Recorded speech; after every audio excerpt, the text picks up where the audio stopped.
ژیارچی بوو لە بەخشم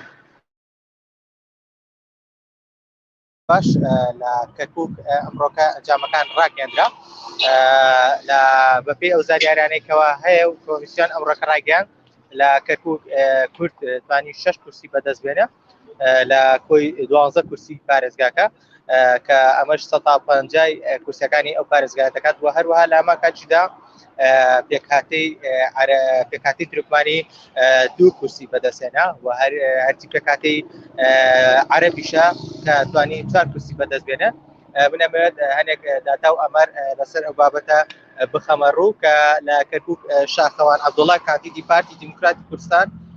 توانی بە بەدەستێنانی 31,000 دەنگ زیاتر لە 31,000 دەنگ ببێتە یەکەمی سەر ئاستی پارێزگاکە و محەممەد تەمیم کاندیدی هاوپەیمانی عەرەبی یاخود عەرەب کاندیدی عەرەب لە بازنەی سێم توانی بە زیاتر لە 21,000 دەنگ ببێتە کاندیدی یاخود ببێتە دووەم کاندید کە زۆرترین دەنگ بەدەست بێنێت هەرچی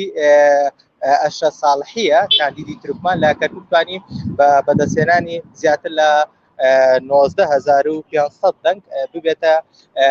پلەی سێم بەدەست بێنە و ئومێد محەممەد کاندیدی جوڵانەوەی نەوەی نوێ لە کەرکووک بە بەدەستێنانی زیاتر لە 19,000 دەنگ ئەویش پلەی دووەم بەدەست بێنە و دیلان غەفور کاندیدی هاوپەیمانی یاخود کاندیدی سەربەخۆ کە یەکێتی نیشتیمانی کوردستان